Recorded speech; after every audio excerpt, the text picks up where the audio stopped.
59페이지 전도서 11장 4에서 6절 우리 함께 읽어보도록 하겠습니다. 시작. 풍세를 살펴보는 자는 파종하지 못할 것이요 구름만 바라보는 자는 거두지 못하리라. 바람의 길이 어떠함과 아이 벤 자의 태에서 뼈가 어떻게 자라는지를 내가 알지 못한 같이 만사를 성취하시는 하나님의 일을 내가 알지 못하느니라. 너는 아침에 씨를 뿌리고 저녁에도 손을 놓지 말라. 이것이 잘 될는지 저것이 잘 될는지 혹 우리가 잘 될는지 알지 못함이니라. 아멘. 아멘. 예, 4절 같은 경우에 제가 예전에 말씀을 드렸죠. 풍세를 살펴보는 자는 파종하지 못할 것이요 구름만 바라보는 자는 거두지 못하리라. 바람이 세면은 씨를 뿌리는데 지장이 있을까? 씨가 날아가서 엉뚱한 데 떨어지지 않을까? 그래서 씨를 안 뿌리고, 너무 더우면 더우니까 조금 구름이 좀 덮일 때까지, 그늘이 생길 때까지 기다리자. 이러다 보면 결국은 파종을 못합니다. 그리고 구름만 바라보는 자는 거두지 못하리라. 오늘 추수를 하려고 했는데 구름을 보니까 비가 올 것 같아요. 그래 안 했어요. 또 보니까 내일은 또 너무 더울 것 같아서 안 했어요. 이러다 보면 결국 절대 수확의 계절이 지나가 버립니다. 그래서 우리는 우리 성도님들 잘 아시다시피 7월 달에 우리가 예배를 드리기로 했고 바로 이렇게 결정을 하고 예배를 드리고 이렇게 하고 있습니다. 여러분, 우리가 항상 하나님의 말씀을 볼 때는요, 한 구절만 딱 보는 것이 아니라 그 앞뒤 구절을 같이 보는 것이 굉장히 중요합니다. 문맥을 알아야 돼요. 예를 들어서 하나님께서 어떤 부분에는 사랑한다, 어떤 부분에는 너희들에게 심판을 내린다. 사랑의 하나님인데 왜 이런 말씀을 하시느냐, 헷갈릴 때가 있어요. 어떨 때는 사랑한다, 어떨 때는 너희들을 심판한다. 사랑의 하나님인데 왜 이럴까? 그 문맥을 보면 알 수 있죠. 그 상황을 보면 알 수 있어요. 예를 들어서 아버지가 아들에게 가가지고 야 너 공부 좀 해라. 딸에게 가가지고 야 너는 공부 좀 하지 마라. 왜 그랬을까요? 왜 그러냐면 아들은 워낙 공부 안 하고 게임만 하고 있으니까 야 너 공부 좀 해라 하는 거예요. 딸은 너무 공부만 열심히 해서 쌍코피를 흘리고 있으니까 야 너 좀 쉬어라. 야 너 좀 밖에 좀 나가 놀아라. 이렇게 얘기를 하는 거거든요. 하나님께서 왜 사랑한다 하시는지, 하나님께서 이 부분에서는 왜 야단을 치시는지 문맥을 보면 더 자세히 알 수 있습니다. 우리가 4절을 봤는데 5절, 6절까지 말씀을 보면 그 말씀의 의미가 더 풍성해집니다. 우리가 제가 다시 한번 읽어볼게요. 4절부터 풍세를 살펴보는 자는 파종하지 못할 것이요 구름만 바라보는 자는 거두지 못하리라. 바람의 길이 어떠함과 아이 벤 자의 태에서 뼈가 어떻게 자라는지를 네가 알지 못한 같이 만사를 성취하시는 하나님의 일을 네가 알지 못하느니라.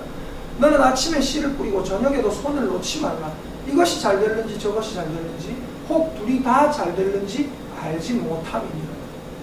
여러분, 하나님께서 우리에게 허락하지 않으신 게 하나 있는데 그게 뭔지 아세요? 한번 따라해볼까요? 시기를 알지 못하게 하셨다. 알지 못하게 하셨다. 아멘입니까? 아멘. 하나님은 우리에게 뭐가 언제 어떻게 잘 되는지 전혀 알지 못하게 하셨어요. 근데 왜 그렇게 하셨을까요?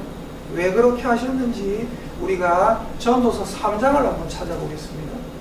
전도서 3장 10절에서 14절입니다.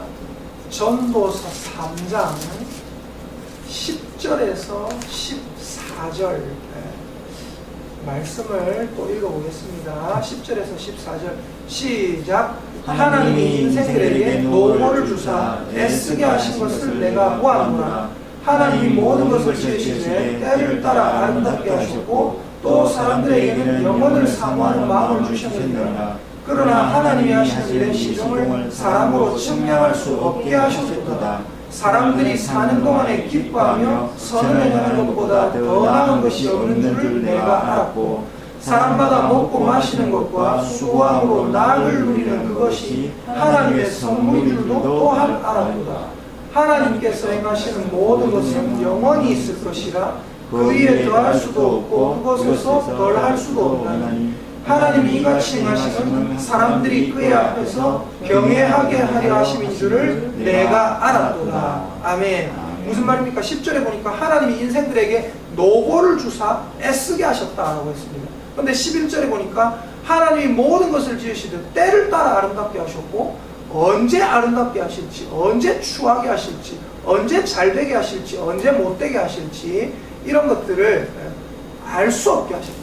사람에게 영원을 사모하는 마음을 주셨지만 11절에 보니까 하나님이 하시는 일의 시작과 끝을, 시종을, 시기를 사람으로 측량할 수 없게 하셨습니다.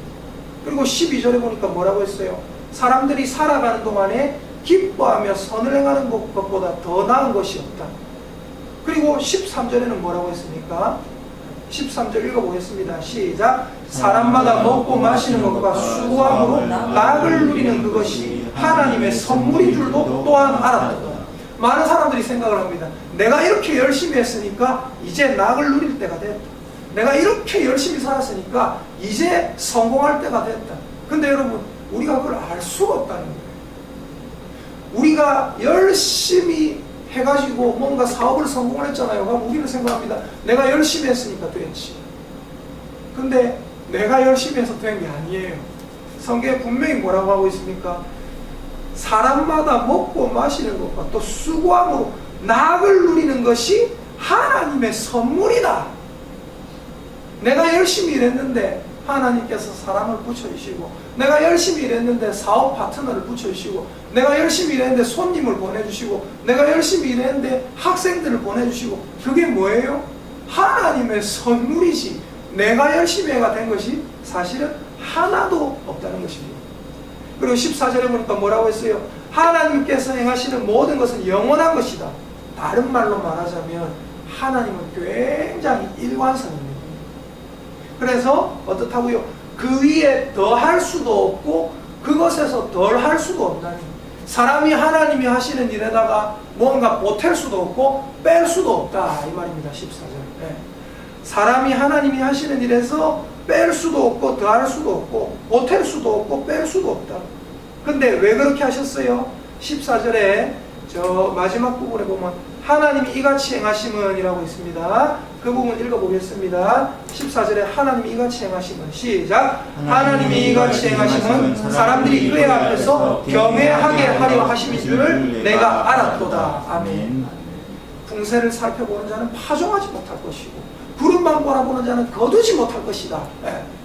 아이 벤 자의 태에서 아까 전도서 11장으로 다시 넘어오시면 5절에 바람의 길이 어떻는지, 아이 벤 자의 그 여자의 뱃속에서 뼈가 어떻게 자라고 있는지, 애가 어떻게 자라고 있는지, 얼마나 자라고 있는지 알 수 있느냐? 너는 알 수 없다. 그러나 중요한 건 뭐예요? 한번 따라하십시다. 하나님께서 자라게 하고 계신다. 자라게 하고 계신다. 아멘입니까? 아멘. 언제 어떻게 쑥쑥 자라는지 살살 자라는지 몰라요. 저도 하나님 주셔서 애가 있지만은 이 애가 임신을 했다는데 임신을 했는지 안 했는지 몰라요. 티가 나는 것도 아니고. 그런데 어떻게 돼요? 점점 배가 불러와요. 어느 날 보면 배가 빵빵해져 있고 어느 날 손이 그 속에서 팍 나오고 이렇게 막 발차기를 하고 이런 게 자라고 있구나. 나는 모르고 있는데 하나님께서 내가 쉬고 있는 동안에도, 내가 아무 생각도 못하고 있는 동안에도 자라게 하셨구나라는 것을 느끼는 것입니다. 그리고 6절에 보니까 우리는 알지 못해서 어떻게 해야 됩니까? 결론이 이겁니다. 결론이 6절 뭐예요? 너는 아침에 씨를 뿌리고 저녁에도 손을 놓지 말라. 이것이 잘 될지 저것이 잘 될지 혹 둘이 다 잘 될지 알지 못함이니라. 아이 벤 자의 태에서 어떻게 자라는지 우리가 알지 못하지만 분명한 것은 하나님께서 자라게 하고 계신다. 내가 열심히 수고했는데 그것이 잘 될지 못 될지 우리는 정확하게 모르지만 중요한 것은 하나님께서 선물로 주신다. 내가 잘해서 얻었다가 아니라 어떻다고요? 하나님께서 선물로 주셨다. 수고해서. 그래서 맨 마지막에 아까 3장 14절에 보니까 뭐라고 했어요? 하나님께서 이렇게 시작과 끝을 모르게 하시는 이유는 결국 한 가지입니다. 뭐 때문이라고요? 3장 14절 다시 찾아볼게요. 왔다 갔다 많이 하죠. 3장 14절 한 개만 읽으면 됩니다. 자, 함께 읽어보겠습니다. 3장 14절에 아까 맨 밑에 하나님이 이같이 행하시면 그거를 다시 읽어보겠습니다. 시작. 하나님이 이같이 행하시면 사람들이 그의 앞에서 경외하게 하려 하심인 줄은 내가 알았도다. 하나님이 왜 이렇게 시종을 모르게 하시고 왜 이렇게 하나님의 뜻대로 하십니까? 뭐 때문이냐면 우리로 하여금 하나님을 경외하게 하려고. 다른 말로 하면 뭐예요? 경외심이 뭐예요? 두려움입니다. 우리로 하여금 하나님이 얼마나 두려운 존재인지를 깨닫게 하시려고 그러는 거예요. 그래서 우리는 참 은혜입니다. 우리 집사님들 생각해 보세요. 새벽기도 나왔는데 하나님께서 오늘 뭐 좋은 말씀을 주실지, 내일 나한테 맞는 말씀을 주실지, 어느 예배에 은혜 주실지 우리가 몰라요. 모르지만 어때요? 항상 기대감을 가지고 하나님께서 주실 거라는 마음을 가지고 나오는 거예요. 오늘은 왠지 하나님께서 안 주실 것 같고, 오늘은 왠지 은혜가 없을 것 같고, 내 생각으로 왔다 갔다 해가지고 이때는 나가고 저때는 안 나가고 그게 아니고, 이때는 뭐 예배 못하고 저때는 안 하고 이런 게 아니라 내가 할 수 있을 때는 언제든지 나와서 하나님 말씀을 들으시고, 그럼 어떻게 해요? 내가 생각지도 못한 때에 하나님께서 말씀을 주시기도 하고 생각지도 못한 놀라운 위로를 받기도 합니다. 오늘도 우리 인생이 하나님 안에 있다. 우리의 인생의 시작과 끝은 하나님께서 주관하고 계시다는 것을 정확하게 믿으시고 하나님 때문에 두려워서 경외심을 갖는 저와 여러분 되시기를 예수님의 이름으로 축복합니다. 아멘. 이 시간